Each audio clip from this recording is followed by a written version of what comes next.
예, 수업 시작하겠습니다. 시간이 뭐 1시간밖에 없기 때문에 그냥 가겠습니다. 그 카톡방에 올렸어요. 올렸는데 2016년까지 올렸으니까 그거 확인을 하시고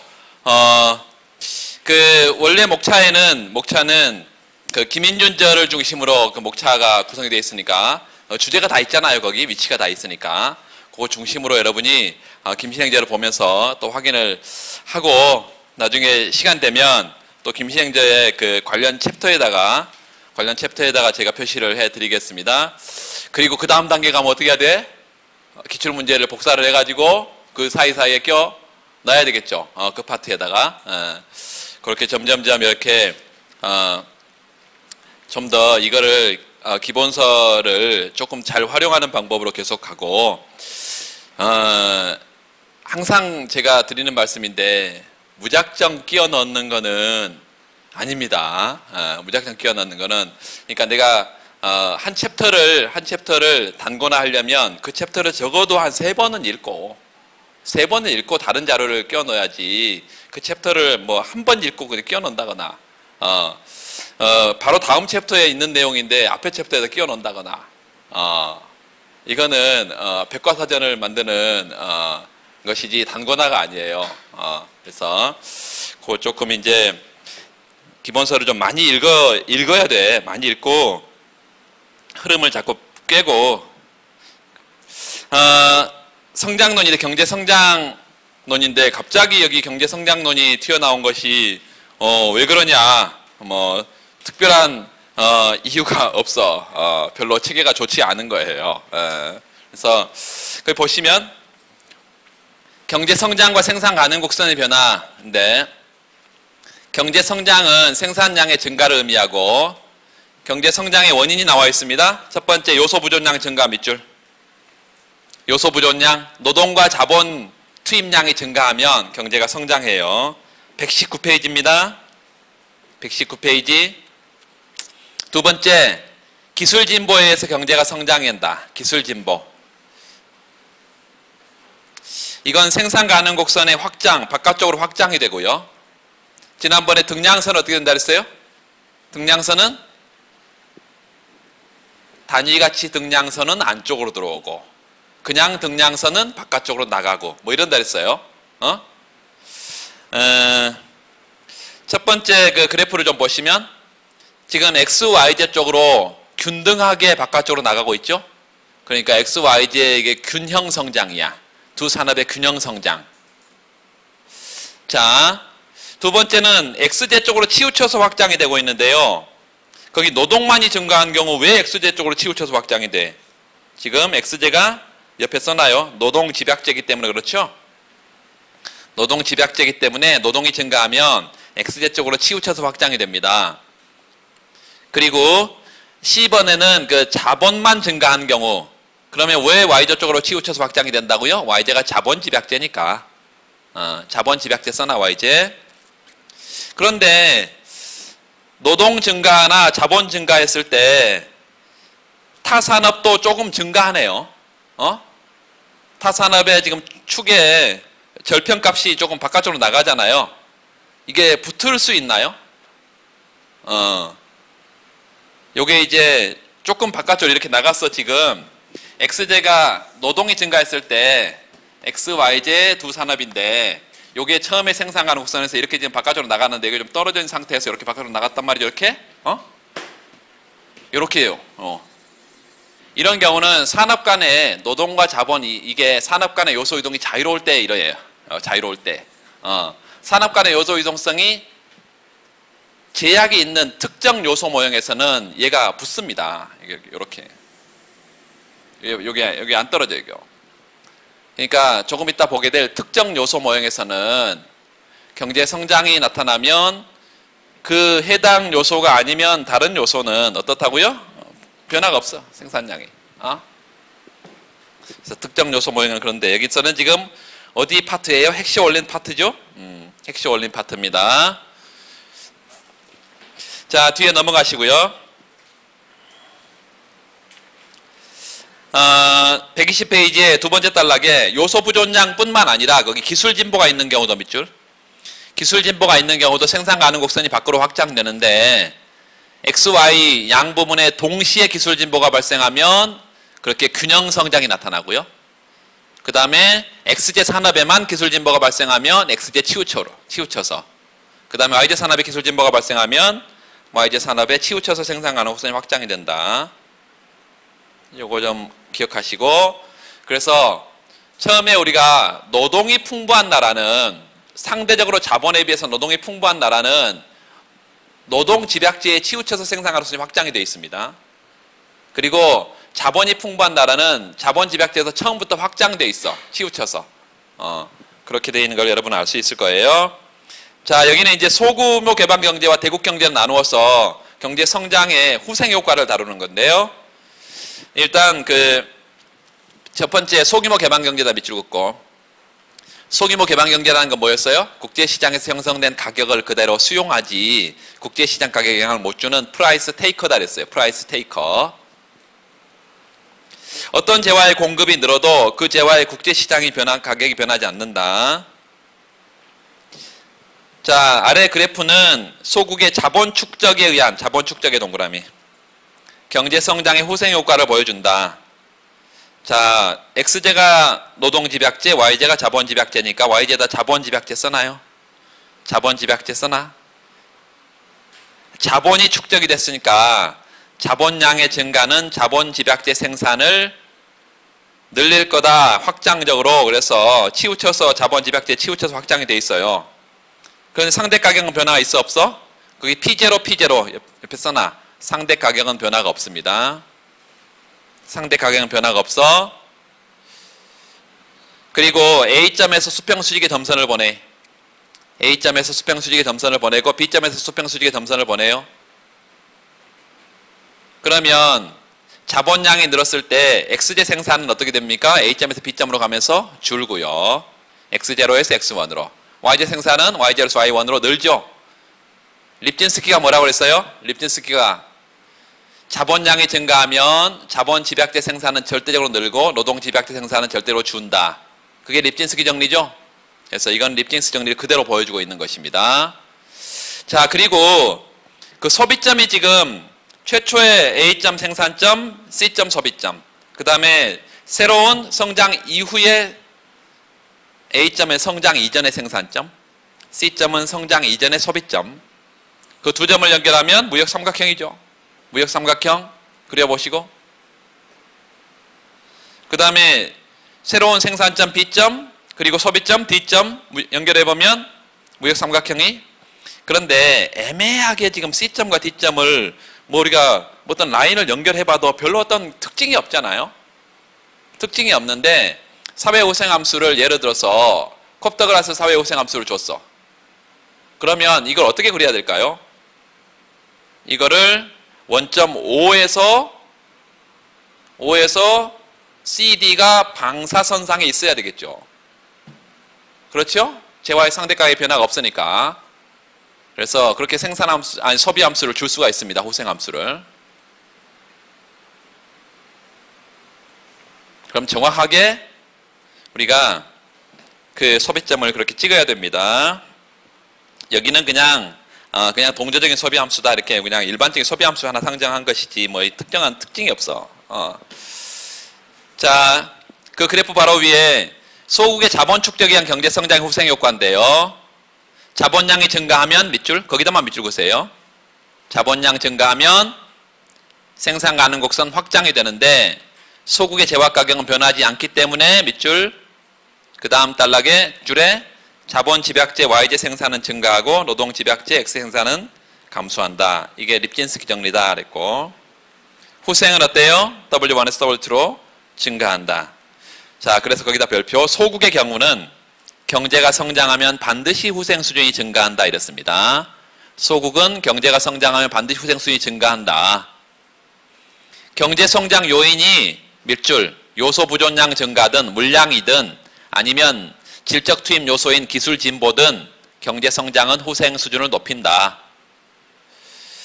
자, 이는 재화 가격이 과거와 같은데 경제 성장으로 소득이 늘어서 사람들의 절대 소비량이 늘기 때문이다 라고 말하고 있고, 소국의 경제 성장은 반드시 후생 수준을 높인다. 밑줄 그어주세요. 근데 항상 그럴까요? 여기도 이제 여러분이 나중에 공부를 더 하게 되면 궁핍화 성장 모형은 대국 모형만 있는 게 아니라 소국 모형도 있어요. 그래서 거기 소국의 경제 성장은 반드시 후생 수준을 높인다라고 거기다 뭐라고 써놓냐면 전제가 완전 경쟁 시장에서 자유무역을 한다는 전제가 깔릴 때 그렇습니다. 완전 경쟁 시장에서 자유무역을 한다는 전제가 그런 전제 하에서만 소국이 경제 성장하면 후생이 증가해요. 그러면 그러지 않는 예외가 있냐? 예외가 있단 말이에요. 예외가 있어. 관세가 부과되면 시장이 왜곡이 나타나고요. 그 왜곡이 있는 부분에 집중적인 경제 성장이 나타나면 궁핍화 성장이 나타납니다. 궁핍화 성장이 뭐냐면 성장 이후에 오히려 성장 이전보다 후생이 떨어져 버린다 이거예요.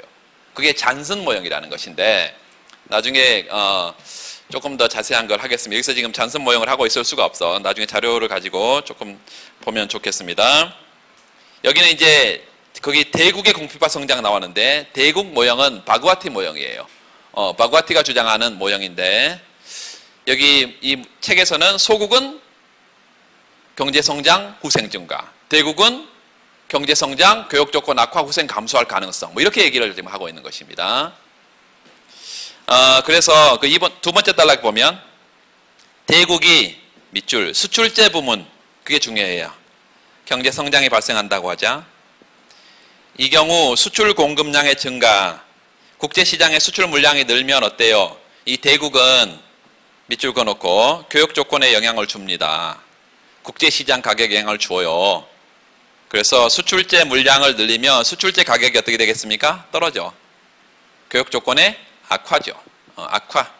그래서 수출제 부분의 국제시장 가격이 떨어지고 이게 교육 조건의 악화를 가져오고 밑줄 후생 수준을 하락시킨다.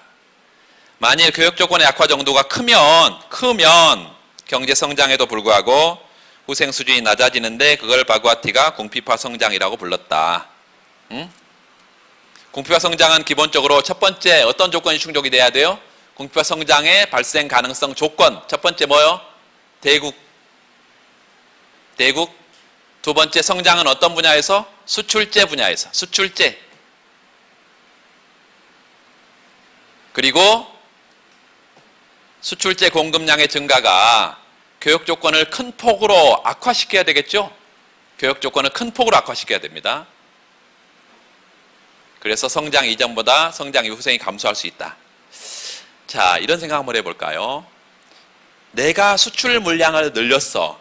그런데 국제시장에 수요가 변화가 없어야 수출 물량을 늘리면 가격이 초과 공급 상태가 돼서 가격이 떨어지겠죠. 그런데 외국의 수입업자들이 탄력적으로 반응을 해버린다면 가격이 크게 떨어지겠어요? 안 떨어지겠어요? 안 떨어지죠. 그래서 중요한 것은 외국의 수입 수요가 탄력적이어야 돼? 비탄력적이어야 돼? 비탄력적이어야 됩니다. 그것도 하나의 조건입니다. 궁핍화 성장이 외국의 수입 수요가 비탄력적이어야 돼.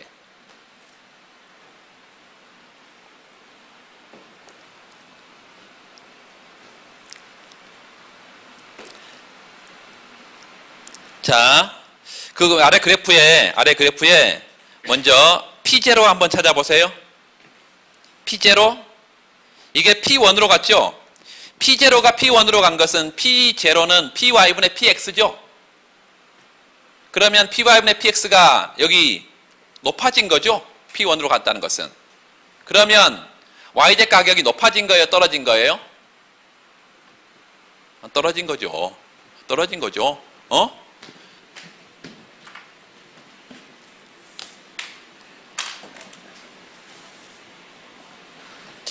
시간이 뭐 많지 않기 때문에 항상 그래프를 그리는 거에 대해서 조심스러운데 XY 평면이다. XY 평면. 이 생산가능성이 이렇게 있는데 여기 첫째 생산가능성이 여기에 치우쳐서 이렇게 확장이 돼요. 이런 식으로 확장이 돼요. 지금 이렇게 처음에 최초의 상대 가격이 이런 상태에서 지금 이런 상태로 가격선이 어떻게 돼야 되냐면 여기에 지금 YZ 쪽에 치우쳐서 했으니까 이렇게 사실은 이쪽에 치우쳐서 이렇게 해야 되는데 중요한 것은 지금 이거예요. 원래 이게 P0의 가격에서 여기가 P1의 가격으로 이렇게 바뀌었다는 것은 요게 PY분의 PX인데 JY의 상대 가격인데 최초의 제로 수준이 이렇게 바뀌었다는 것은 XJ 쪽에서 보면 JY의 상대 가격이 상승한 거지만 YJ 쪽에서 보면 JY의 상대 가격이 떨어진 거죠. 응? PY가 떨어졌기 때문에 전체 PY분의 PX는 올라간 거예요. 이렇게 생각하면 되겠습니다.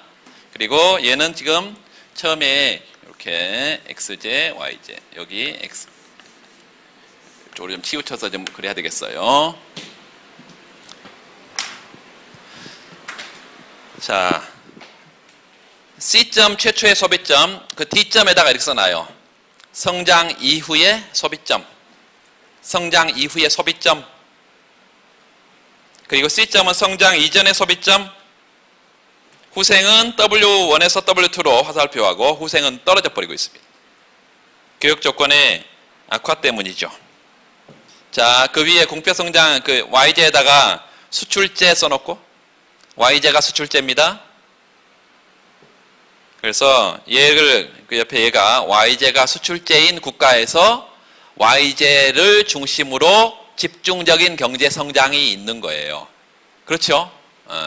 그랬을 때 공피파 성장이 나타날 수 있다. X제면 어떻게 될까요? X제면 그 옆에다가 그래프를 한번 그려볼까요?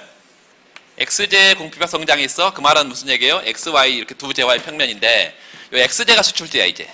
여기는 YJ가 수출제였는데 XJ가 수출제면 처음에 이렇게 있다가 이렇게 치우쳐서 확장이 되겠죠. 이렇게. 그 생산점은 최초의 생산점은 이런 점일 거고요.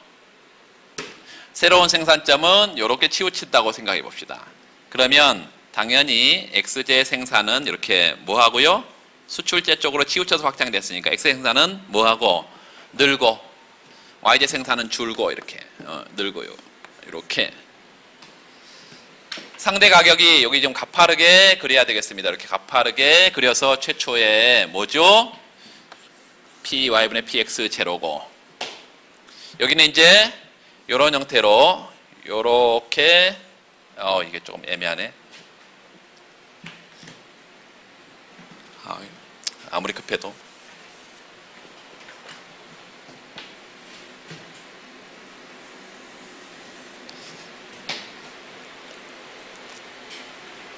에이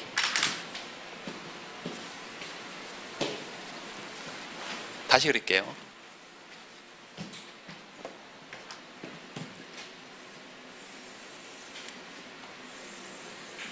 XY 두 제와 평면이고요. 최초의 생산 가능 곡선 그리고 생산하면서 이렇게 치우쳐서 확장이 이렇게 될 텐데요. 확장이 요게 생산 가능 곡선, 최초의 생산 가능 곡선, 그 다음에 이렇게 새로운 생산 곡선 이렇게 바뀌었다. 그리고 가격선이 여기서는 굉장히 가파른 형태로 이렇게 하나 그리고요. 요렇게 여기는 완만한 형태로 이렇게 그려서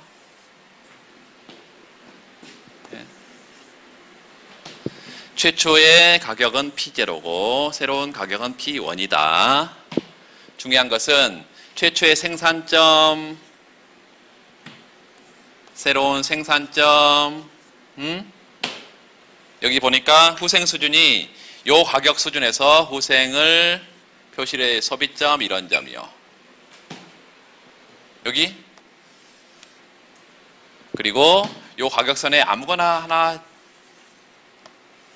표시를 하면 되겠습니다. 이렇게 후생이 W1에서 W2로 이렇게 후생이 떨어진다.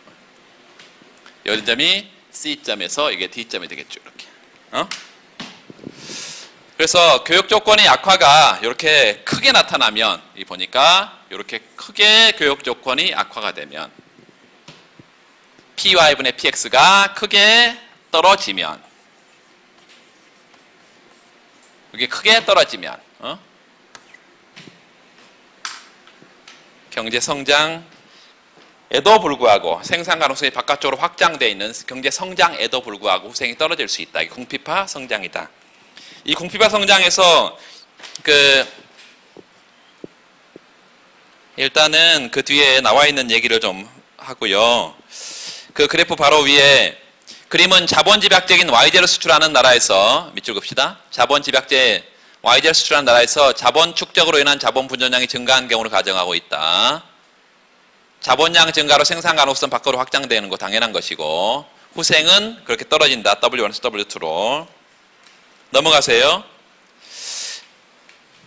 이 교육 조건 악화가 나타난 건데, 이처럼 밑줄 그으세요. 경제 성장에도 불구하고 후생 수준이 낮아질 수 있는데, 어떤 형태의 경제 성장에서 교육 조건이 나빠질까라고 하고 있어요. 첫째, 밑줄. 국제시장에서 경쟁력이 큰 대국, 밑줄. 두 번째, 이 대국은 국가가 크다는 게 아니라, 국가 규모가 크다는 게 아니라 어떤 상품별로 시장 점유율이 큰 국가라고 말할 수 있습니다. 예를 들어서 한국은 보통 우리가 우리나라를 소국 개방 경제로 많이 분석을 하는데, 반도체 시장 어때요? 삼성 반도체가 64 1기가 D램 생산 물량을 늘렸어. 그럼 어때요? 국제시장 가격이 바로 폭락을 가져옵니다. 그렇기 때문에 이게 국가가 문제가 아니라 한국의 철강산업, 철강산업 세계시장 점유율의 1위다. 그러면 한국이 철강 물량을, 생산 물량을 늘리면 국제시장 가격에 바로 영향을 줄 수 있겠죠? 한국은 그 분야에 한해서는 대국이다, 이런 얘기입니다. 조선도 5년, 7, 8년 전만 해도 세계시장 엄청 잘 나가던 점유율 1위의 국가인데, 지금 뭐 조선 난리도 아니죠. 국민의 혈세를 지금 쏟아붓고 있습니다. 하여튼 뭐 이렇게 잘 나가던 분야에서 휘청거리면 국가 전체가 영향을 받습니다. 둘째, 경제 성장이 수출제 부문에서 이루어지는 경우 밑줄.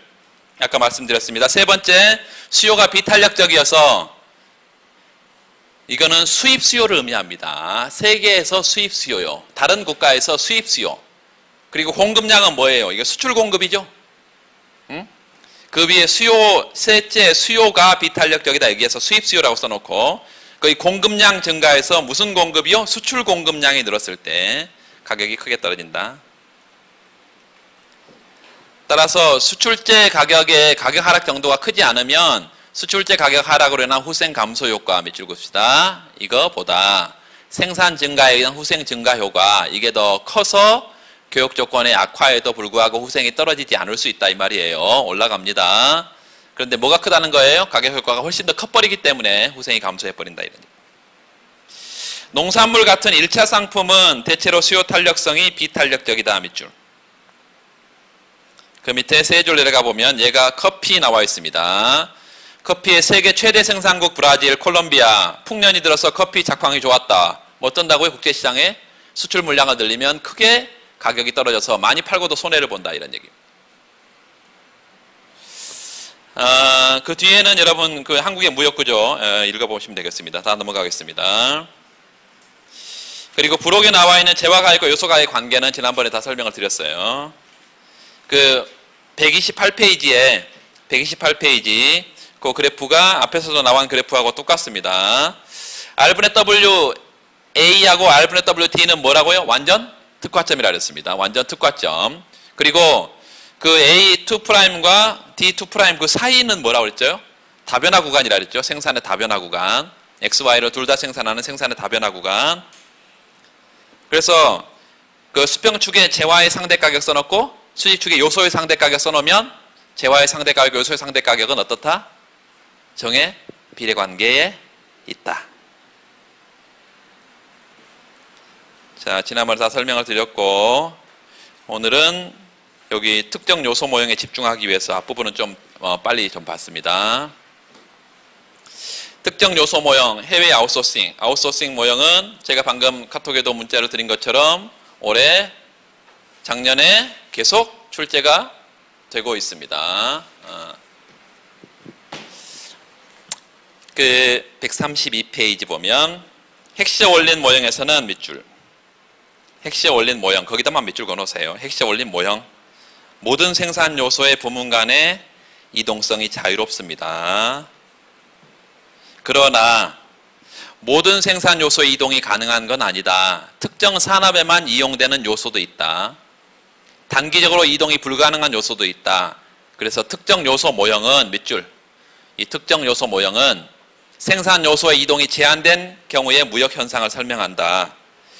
자, 전 세계 무역에서 중간재 무역 비중이 크게 증가하고 있는데 이 중간재 최종재화가 아니라 중간재 교역, 원자재나 자본재, 부품 교역 이런 것은 아웃소싱 모형이 설명합니다. 아웃소싱, 해외 아웃소싱 모형. 거기다 밑줄 해외 아웃소싱.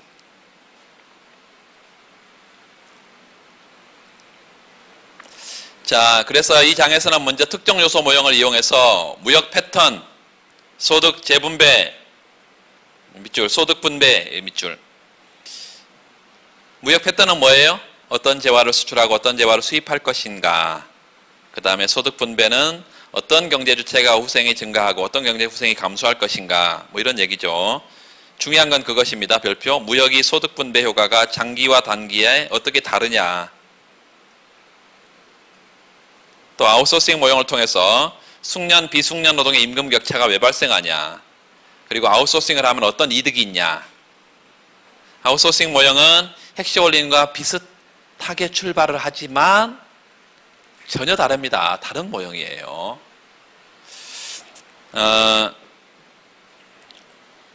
일단 그 1절의 제일 밑에 보면 거기 생산 요소로 이제 노동, 자본, 토지 3요소가 있다 밑줄. 그래서 그 위에다가 2by 2by 3 이렇게 써놔요. 2by 2by 3. 바이가 뭔지 알죠? 곱하기 2 곱하기 3 곱하기 3. 그러면 이국 이제 3요소 모형이다. 이게 3요소. 리카도는 뭐였어요? 이국 이제 1요소 모형이었죠. 핵시올린은 뭐였어요? 이국 이제 2요소 모형이었잖아. 근데 여기는 이국 이제 3요소 모형인데 그 3요소를 노동, 자본, 토지라고 하고 있습니다. 자, 거기 두 줄 내려가 봤더니 노동은 두 재화 생산에 모두 이용되지만 밑줄 그세요. 이걸 무슨 요소라 그래? 유동 요소. 유동 요소. 여러분 좋아하시는 모바일 팩터. 유동 요소. 그 다음에 자본은 X재 생산에, 토지는 Y재 생산에만 쓰인다. 이렇게 특정한 생산에만 쓰이는 것을 바로 밑에 써져 있죠? 섹터 스페시픽 팩터. 그래서 부문 특정 요소 이렇게 말합니다. 특정 요소. 그리고 X재를 공산품, Y재를 농산품이라고 가정을 하자 이 말이에요. 그렇게 밑줄 거나요? 그렇게 하자. X재는 공산품, Y재는 농산품 이렇게. 그러면 공산품에는 뭐만 쓰여요? 자본이 특정되어 있고 농산물에는 토지가 특정되어 있다. 이렇게 보고 있는 것입니다. 오른쪽 133페이지 갑시다. 거기 뭐 그리고 그림 6-1에 잘 나와 있죠. 지금 공산품에는 노동과 뭐가 쓰여? 자본이. 농산물에는 어디에? 노동과 토지가 쓰인다라고 되어 있습니다. 133페이지 그 생산 가능 곡선이 나와 있는데요. 생산 가능 곡선. 거기 리카도 모형은 왜 직선이냐, 뭐 특정 요소 모형은 볼록하냐, 곡선이냐 이렇게 나와 있는데 그 특정 요소 모형 중간에 보이시나요? 네 번째 줄에 특정 요소 모형의 생산 가능 곡선은 볼록한 형태다. 어디로 볼록해? 위로 볼록하지. 원점에 대해서는 오목하죠. 자, 그 이유는 리카도 모형과는 달리 특정 요소 모형에서는 노동의 한계 생산성이 체감하기 때문이다. 밑줄. 한계 생산 체감, 수학 체감은 어디서도요. 핵셔 원린에서도 특정 요소 모형에서도 그런데 어디서만 일정해? 리카도에서만 일정한 거죠. 자, 4장에서 공부했듯이 생산 가능 곡선의 접선의 기울기는 MRT입니다. 한계 전환율이에요. 이 한계 전환율 MRT는 뭐라고 썼어 지난번에? MC Y분의 MC X 이렇게 써서 뭐라고 해석했어요? 분모로 평가한 MC Y분의 MC X니까 분모 Y제로 평가한 분자 X제 한 단위 생산의 비용이죠. 그게 X제 생산의 기회비용이고 그 밑에 기회비용으로 써져 있네. 이 기울기는 기회비용을 의미한다.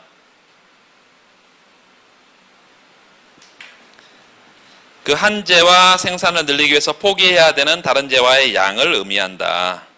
볼록한 생산 가능 곡선은 X제의 기회비용이 체증함을 의미한다. 밑줄. 기회비용 체증. 지난번에 다 설명드렸는데 기회비용 체증.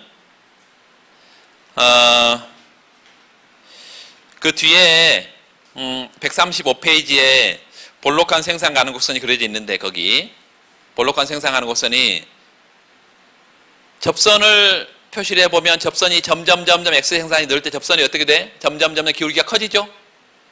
그게 x 생산의 기회비용이 커진다는 얘기죠? 그런 얘기잖아 지금. 예. 요게 접선의 기울기가 점점 커지는 거잖아 이게. 요게 MRT가 점점 커지는 거죠? MRT XY는 뭔데? MCY분의 MCX인데 요 Y0 평가한 XJ 한 단위 생산 비용인데 XJ 기회비용이라 그랬고 이게 X의 기회비용이 점점 커지는 거잖아 지금 X 생산이 늘 때. 두 번째는 이 적게 X의 생산할 때 포기해야 하는 YJ 양하고 이렇게 똑같이 X의 생산을 늘리고 때 X를 많이 생산하고 있을 때는 포기해야 할 YJ 양이 점점 커진다 그랬죠? 기회비용 체증이다 이랬습니다. 체증이다 그런 의미고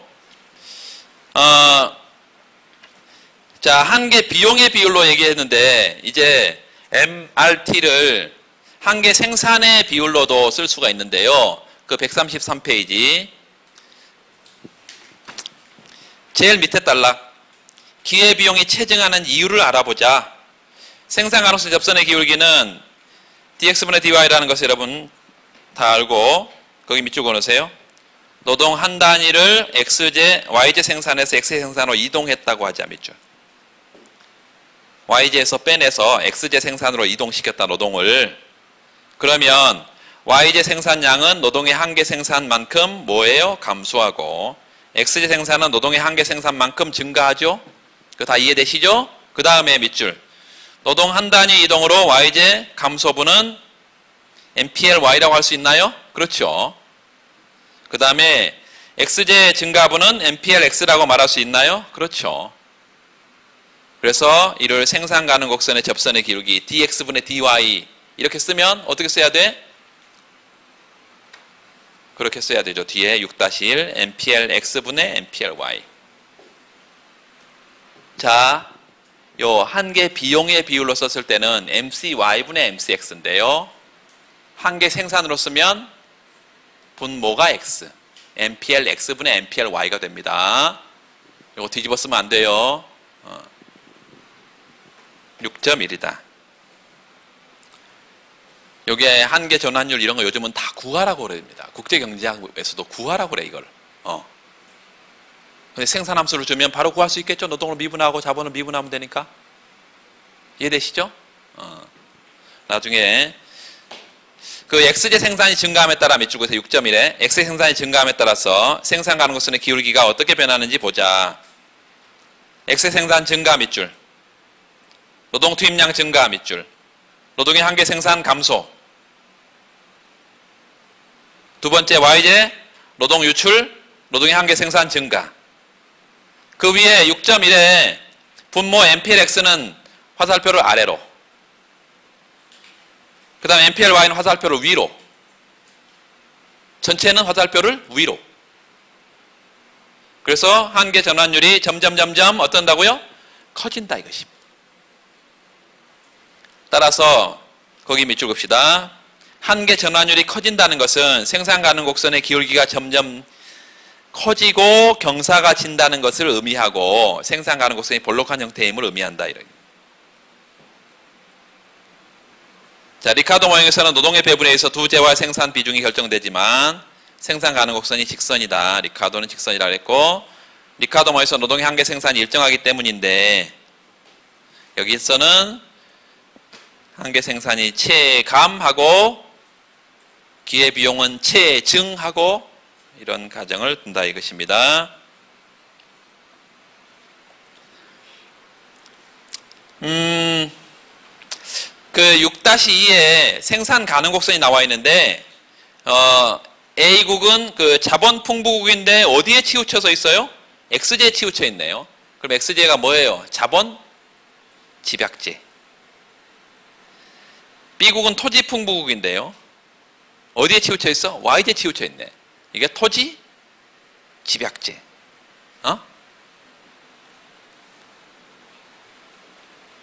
결과적으로 XJ 값이 쌀 거고요. A국은. B국은 YJ 값이 싸겠죠. 그래서 그 위에다가 PY분의 PX, py분의 px에서 a국 b국 써놓으면 py분의 px a국하고 py분의 px b국하고 얘가 지금 값이 싸잖아. 지금요 a국이 값이 싸잖아. 얘가 값이 싸죠. 이렇게 되겠죠. 그러면 a국은 어디에 비교우위가 있어? 상대로 값이 싼 x제의 비교우위가 있고요. 외국은 y제의 비교우위가 있어서 a국은 x제를 생산 수출하고 b국은 y제를 생산 수출하고 이게 이런 트레이드 패턴을 가질 거다라고 알 수 있겠고요. 그 다음에 2절부터가 굉장히 중요한데요. 거기다 별표를 하고 노동에 대한 수요. 노동은 누가 수요하나요? 기업이 노동을 수요하죠. 그래서 기업의 이윤 극대화 과정에서 나타납니다. 노동에 대한 수요는. 그 노동에 대한 수요는 밑줄 보세요. 노동의 한계 생산물 가치에 의해서 결정된다.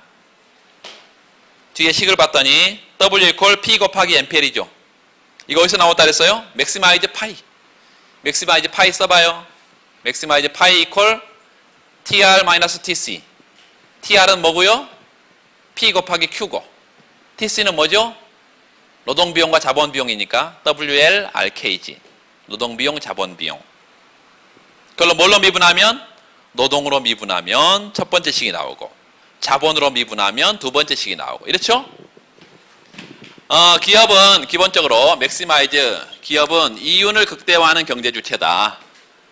이윤은 P 곱하기 Q 이게 TR이고 TC는 노동비용과 자본비용인데 노동비용, 자본비용인데 이 이윤을 극대화하기 위해서 기업이 노동을 몇 단위 고용해야 되냐 자본은 몇 단위 고용해야 되냐 이게 중요한 의사결정일 것이고 각각 목적 함수를 뭘로? 묘선택 변수로 각각 미분하면 편미분? 그렇죠?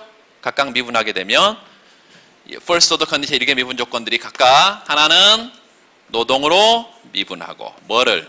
파이를 equal 제로 여기서 뭐가 나와요? 요거 P 곱하기 MPL 마이너스 W equal 제로 이렇게 나오겠죠? 그렇죠? P, MPL 마이너스 W equal 제로 이렇게 나올 것이고 또 하나는 자본으로 미분하면 DK, D파이 equal 제로 이렇게 나와서 P, MP, K 마이너스 R equal 제로 이렇게 나오겠죠. 이렇게. 따라서 한계 생산물 가치와 임금이 같아지는 수준에서 한계 생산물 가치와 임대료가 같아지는 수준에서 기업의 최적 노동, 자본, 고용량이 정해지겠죠. 뭐 이런 식입니다.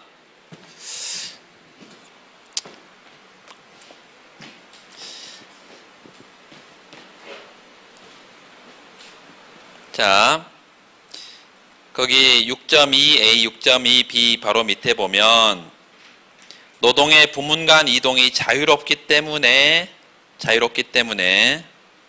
X 산업과 Y 산업은 이렇게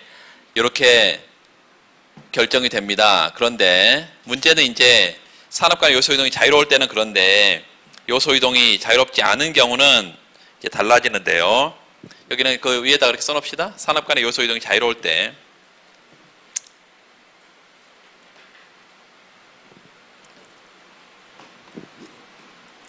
노동에 대한 수요 곡선은 거기 VMPL은 P 곱하기 MPL인데 한계 생산 가치 곡선이죠. 자, 그 곡선상의 한 점 중간쯤에 점을 하나 찍어. 그 곡선상에 점을 하나 찍어요. 그걸 수평 수직의 점선을 보내. 수직 축에는 W0라고 씁시다. 그리고 수평 축에는 L0라고 씁시다. 자, 그러면 한번 생각을 해봐요.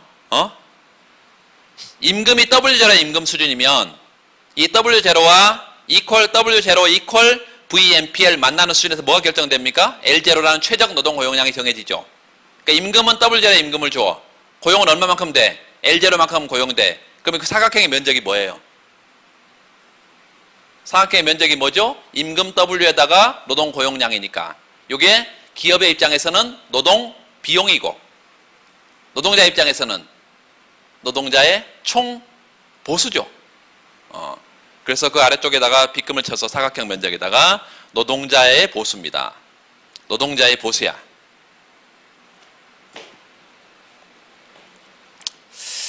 자, 그리고 그 위쪽에는 뭘까요? 그 위쪽에는 노동과 예컨대 자본이 결합된다고 하면 노동과 자본이 결합된다고 하면 그 위쪽은 자본가의 보수입니다. 왜 그럴까요? NPL이라는 것은 산출량을 미분한 거야, 노동으로.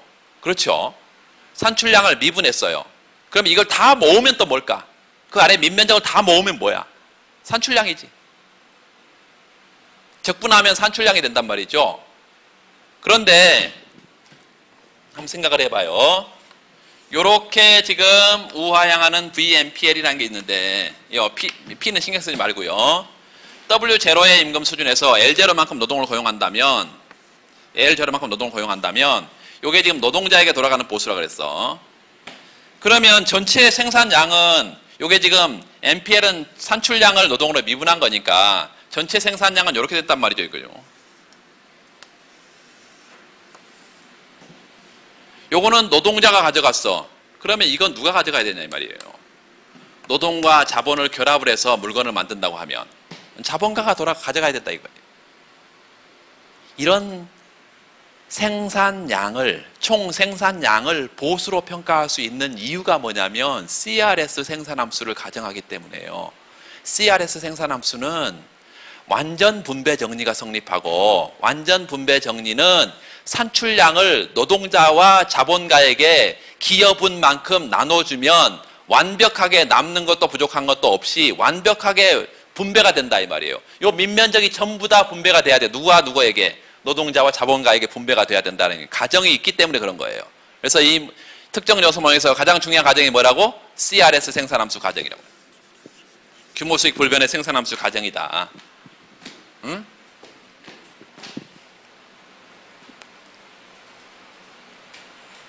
자, 임금과 노동의 배분 그게 있는데요. 그 첫 번째 줄의 밑줄. 만일 노동이 부문 간 이동이 자유롭다면 양산업의 임금은 같아진다. 자, 그 한 세 줄 내려가 그 다음 단락의 첫 번째 주제. 완전고용 조건 밑줄. 완전고용 조건이라는 게 뭘까요? 노동이 있으면 노동이 경제에 100명이 있으면 X제 산업과 Y제 산업이 다 고용이 된다 이 말이에요. 그 밑에 나와 있죠? LX 플러스 LY가 L바다.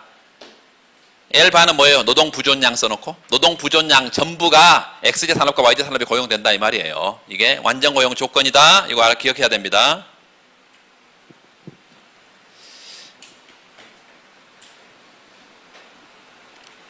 자, 그리고 그 아래 그래프를 좀 보시면 여기 왼쪽에 좌측의 하단은 X제의 원점이고요. 우측의 하단은 Y제의 원점인데 방금 우리가 그렸던 그거를 여기 서로 마주보게 페이스 투 페이스 서로 마주보게 두 개를 그린 것입니다. X제 산업, 여기 Y제 산업에서 두 개를 마주보게 그린 거야 지금. 그런데 보니까 노동은 산업 간의 이동이 자유로우니까 결국은 양 산업의 임금은 같게 되겠다. 같게 되잖아요. 그렇죠? 한 산업의 임금이 높으면 다른 산업에서 노동자가 들어올 거 아니야. 그래서 결국은 같아져요. 그게 지금 어떤 점이냐면 A점이야. A점에서 보니까 양 산업의 W0 임금 수준이 같아지잖아요. 그러면 L0만큼 OX L0 양쪽 화살표를 표시해서 OX L0만큼 X 산업의 노동이 그 다음에 L0 OY만큼 Y제 산업의 노동이 배분이 되겠죠. 그때 임금은 뭐야? W0야. 그렇죠? 응? 만약에 그 L1에서 노동이 배분되어 있다고 하면 생각을 해봐요. L1에서 수직의 점선을 쭉 끌어서 C점까지 화살표를 하고 쭉 끌어올려서 B점까지 화살표를 해봐. 그러면 L1 수준에서 Y제 산업에서는 임금이 W 뭐예요? C죠. 그 다음에 X산업에서는 WB니까 이런 임금 격차가 있으면 신속하게 뭐가 움직인다고? 노동자가 움직여서 임금이 같아지는 데까지 노동이 배분된다. 이게 이제 뭐 단순한 형태인데요. 일단은 그런 얘기를 우리가 할 수가 있고 그 뒤에 나와 있습니다. 그 설명이 138페이지에 설명이 쭉 나와 있고 자, 요게 이제 중요한데요. 거기다 재화 가격과 생산의 변화, 이게 이제 특정 요소 모형에서 교육 조건 변화에 따른, 교육 조건의 변화에 따른 이제 생산 구조의 변화, 그리고 소득 분배 변화, 이걸 가지고 설명을 합니다. 그래서 3번에다 별표를 하고, 그 옆에다가 반가로 1, 옆에 교육 조건 그 재화 가격과 생산의 변화 왼쪽에 빈 공간이 많잖아요. 그 반가로 1번 이렇게 써놔. 교역 이후에 생산 구조의 변화, 생산 구조의 변화, 컴마 사회 후생의 변화. 교역 이후에 생산 구조의 변화, 사회 후생의 변화. 요거 설명해야 되고요. 두 번째는 2번 소득 분배에 미치는 영향. 소득 분배에 미치는 영향. 그리고 그 밑에 동그라미 1번 상대 가격의 변화. 동그라미 2번 유동 요소의 이동. 유동 요소의 이동.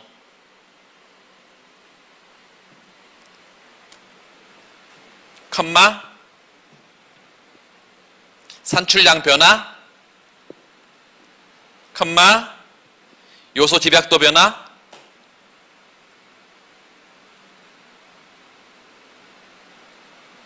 그 순서대로 설명을 해야 됩니다. 그 순서대로. 자, 먼저 이렇게 할까요? 거기 그 두 번째 줄에 그 재화 가격이 바뀌면 산업 간의 요소의 배분과 생산 구성이 어떻게 바뀌는가를 한번 알아보자, 이렇게 되어 있는데요. 두 번째 줄에 제일 끝에 재화 가격이 상승하면 밑줄 긋읍시다. 재화 가격이 상승하면 노동 수요 곡선이 위로 이동한다. 왜?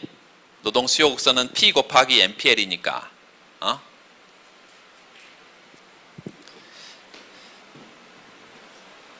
그리고 재화 가격이 하락하면 노동 수요 곡선은 아래로 이동한다. 당연한 것이고, 거기 다음 단락에 그림 6-5에서 XJ 가격이 올라가면 거기다 밑줄 긋고요. XJ 가격이 올라가면 거기 Py분의 PX가 상승한다, 이렇게 써놔요. 화살표. Py분의 PX가 상승한다. PY는 변화가 없고 PX가 올라간다, 이렇게 보는 거예요. 지금 PY는 불변, PX가 상승한다. 그러면 XJ 부문의 노동의 수요 곡선이 상방 이동해서 균형점이 그 아래 그래프 보세요. A점에서 B점으로 균형점이 이동하게 되고,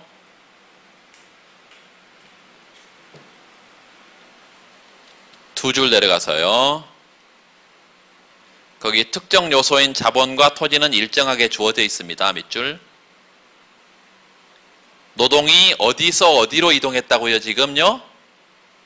노동이 어디서 어디로 이동해? XJ 가격이 올라갔으니까 상대적으로 YJ 산업에서 X 산업으로 노동이 이동합니다. 노동량이 증가한 XJ 생산량은 증가하고, 밑줄. 노동량이 감소한 YJ 생산량은 감소한다.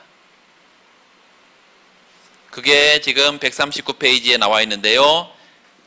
A점 찾아보세요. B점 찾아봐.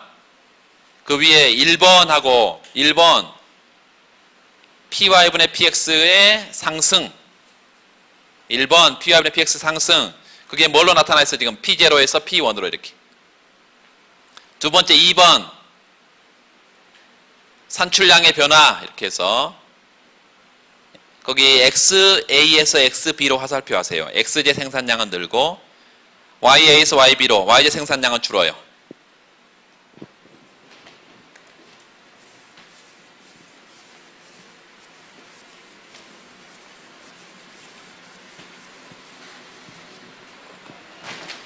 자, 첫 번째 생산의 변화는 이렇게 나타난 것입니다. 지금 XY 두 재화 산업에서 이렇게 생산할 수는 있는데, 재화의 상대 가격이 낮은 상태에서 재화의 상대 가격이 이렇게 높아지게 되면 생산점이 이런 점에서 이런 점으로 가면서 XJ 생산은 늘고 YJ 생산은 줄고, 뭐 이렇게 지금 되어 있는 거예요. 이렇게. 이게 생산 패턴의 변화. 가장 먼저 뭐예요?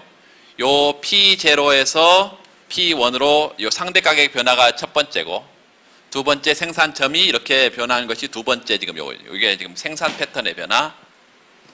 그리고 이 생산 패턴의 변화를 거기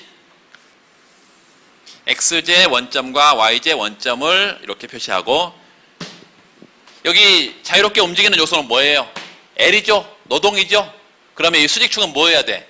노동 생산성이 돼야 됩니다. 노동 생산성. 그래서 여기가 P, M, P, L 이게 뭘 결정해야 돼? 임금을 결정해야 돼요. 여기가 P, M, P, L 요게 뭘 결정을 해야 돼? 임금을 결정해야 돼. 노동 생산성. 이 노동 이동에 따른 요 생산성이요. 그런데 산업은 두 산업이야 지금. 요 XJ 산업. 그래서 MPLX, 요 WX가 되고 요 MPLY, 여기 WY가 뭐 이런 식이죠. 그런데 산업 간의 요소 유동성이 자유롭기 때문에 WX와 WY는 똑같은 것이어서 그냥 W라고 보통 씁니다. WX, WY 안 써도 상관없어요. 그냥 W라고 하면 써져 있는 책도 많이 있으니까. 한계 생산은 체감해.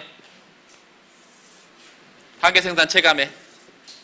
그런데 여기가 P 곱하기 MPLX, P 곱하기 MPLY인데 요게 지금 물론 YJ 가격이고 X의 가격이죠 당연히. 그런데 요거를 이렇게 써놔요.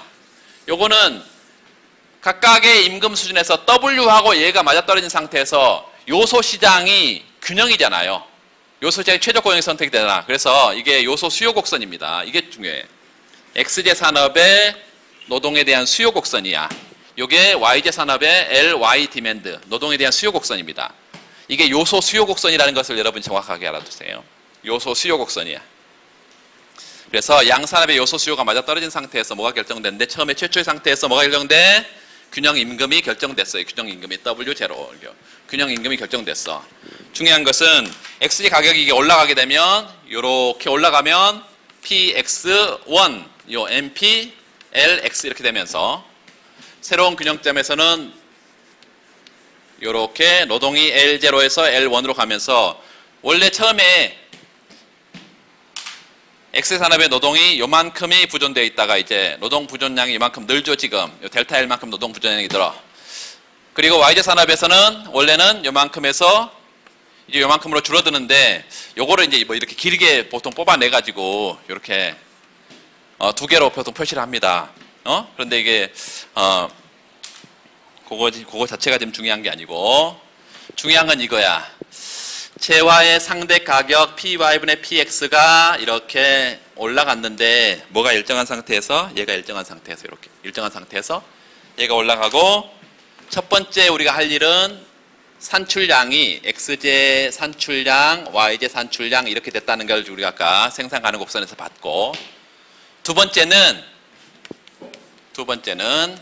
요게 PX가 상승했을 때 LX 디맨드가 우측으로 이동하고 우측 그 결과가 뭐예요? 균형점이 A점에서 B점으로 가면서 가장 중요한 것은 소득 분배를 설명하게 되기 때문에 L분의 K 여기 XJ 산업 그리고 L분의 여기는 토지는 T입니다. 토지는 T야. 요렇게 YJ 산업. 여기서 집약도가 제일 중요해. 응? 노동이 X산업에 노동이 들어왔고요. 얘는 노동이 빠져나갔잖아 이렇게. 얘는 들어오고 얘는 빠져나갔어. 그러면 자본량은 고정돼 있고 토지량도 고정돼 있기 때문에 전체는 어떻게 됩니까? 요게 떨어지고요. 요게 올라가겠죠. 이걸 어떻게 해석하느냐가 중요해. 요게 노동 부존량이 늘어서 자본 집약도 항상 분자를 중심으로요. 요 자본 집약도가 올라갔어요, 떨어졌어요? 자본 집약도가 노동이 많아지고 요 자본이 상대로 적어졌기 때문에 자본 집약도는 떨어진 것입니다. 요 떨어진 거야. 노동이 적어져서 상대적으로 토지가 많아진 거잖아. 이게 토지 집약도가 올라간 거예요. 토지 집약도가 올라간 거야. 그러면 노동의 자본이 많이 결합되면 상대적으로 노동 생산성이 올라간다 그랬잖아요. 여기는 어때요? 노동의 자본이 적게 결합이 된 거잖아. 그러니까 노동 생산성은 떨어지고 자본 생산성은 올라가지. 자본에 노동이 더 많이 결합이 된 거잖아요. 그러니까 자본 생산성 올라가지. 그러니까 집약도하고 생산성은 반대로 움직인다고. 반대로. 요게 자본의 생산성은 올라간다고. 항상 반대로 움직여. 반대로. 집약도하고 생산성은. 자, 이 토지 생산성은 어떻게 돼? 토지 생산성은 노동이 줄어들어서 이 토지에 결합되는 노동이 적어진 거예요. 따라서 토지 생산성 떨어진 거죠. 이 생산성이 뭘 결정을 해? 소득 분배를 결정을 해요. 생산성이 뭐예요? 생산 요소가 생산에 기여한 부분이잖아. 그래서 자본 생산성이 올라가게 되면 자본의 보수는 올라가게 되고요. 이 토지 생산성이 떨어지면 토지의 보수는 떨어지게 되어 있습니다. 그게 이제 쭉 설명하고 있어요. 뒤에 자 139페이지 명목 보수의 변화 별표. 그리고 그 밑줄 봅시다. 재화 가격의 변화가 노동, 자본, 토지의 보수에 미치는 영향을 알아보자. 그 밑줄 긋고요. Y제 가격은 변화가 없는 상태에서 X제 가격만 상승했다고 하자. 요 X제 가격만 상승했다고 하자. Y제 가격은 변화가 없고. 이게 보통 이제 그냥 지혜학적인 가정을 둔 거예요. 사실은 이제 나 자유무역 이런 거 하면 둘 다 바뀌는데. 그랬을 때 임금 결정 방정식 별표 하나 해줍시다. 임금 결정 방정식 뭐 이러는데 이게 우리가 아까 본 뭐죠? 기업의 최적 고용 조건인 거죠. 기업의 최적 고용 조건.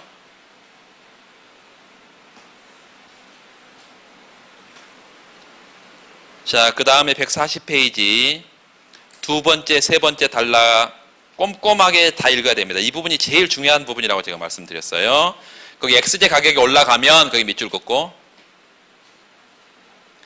노동이 X제 부문으로 이동한다. 밑줄. 노동의 요에다가 유동요소. 이 노동이 이동해. 그 유동요소 어떻게 이동한다고요? X제는 노동이 들어오고 Y제는 노동이 나가는 이런 형태로 이동한다.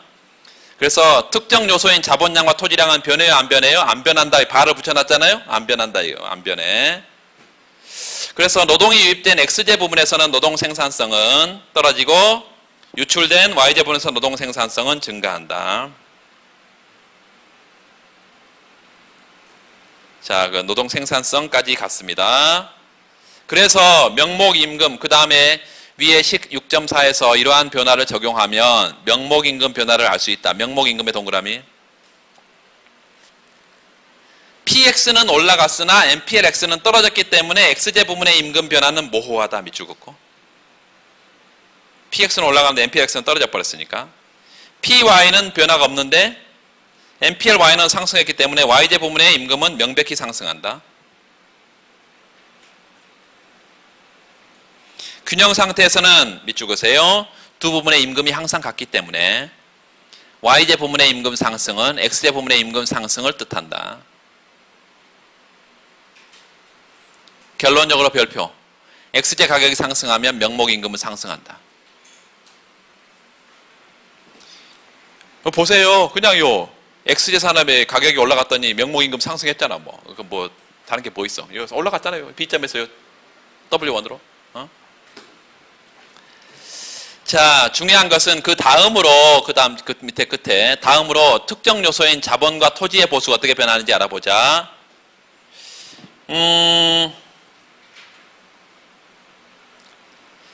제일 밑에 앞에서 설명했듯이 라고 나와 있는 것은 그 위에 있는 걸 그대로 반복하고 있는 거니까 읽을 필요가 없고요.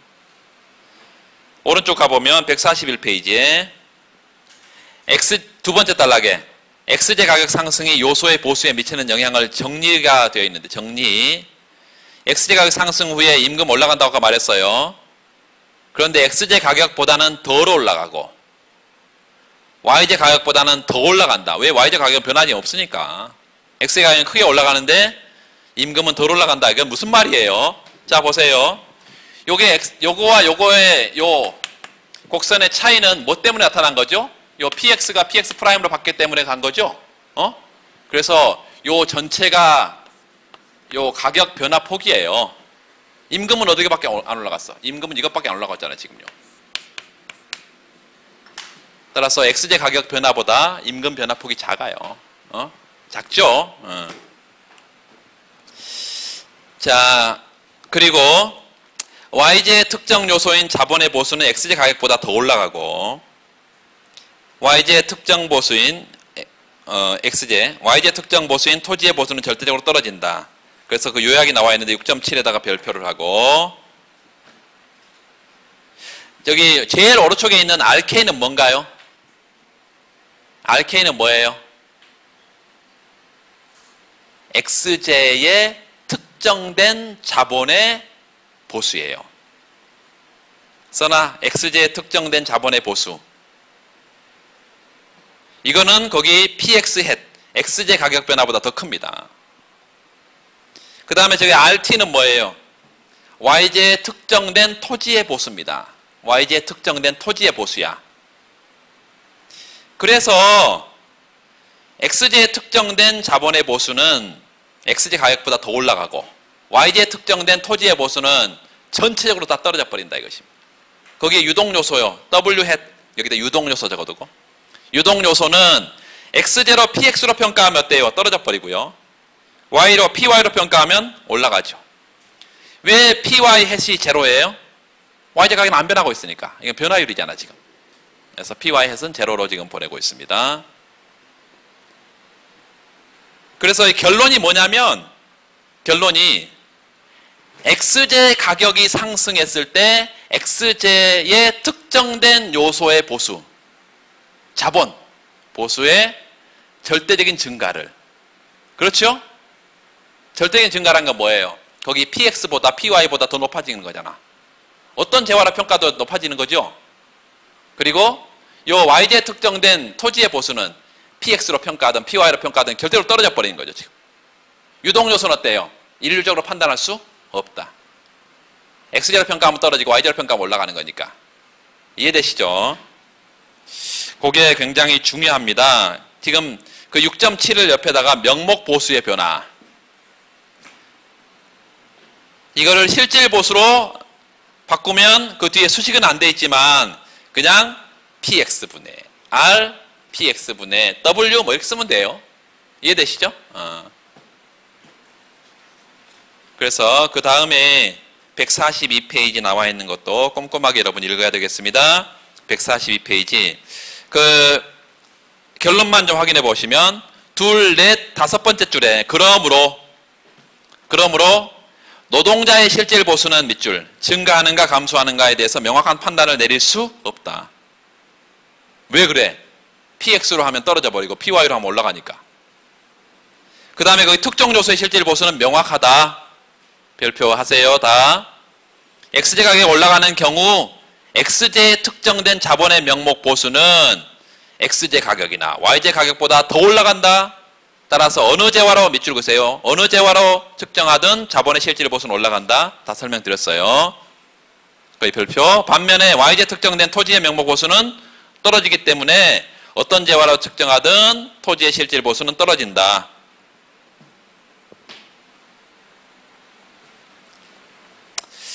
자, 그렇게 하시고 조금 빠른 속도로 지금 거기를 보긴 봤는데 그래도 1시간이 뭐 금방이에요. 3절부터는 또 다음 시간에 하겠습니다. 그리고 금요일날 제가 이거는 뭐 굳이 마이크 대고 할 필요 없잖아요. 수고했습니다.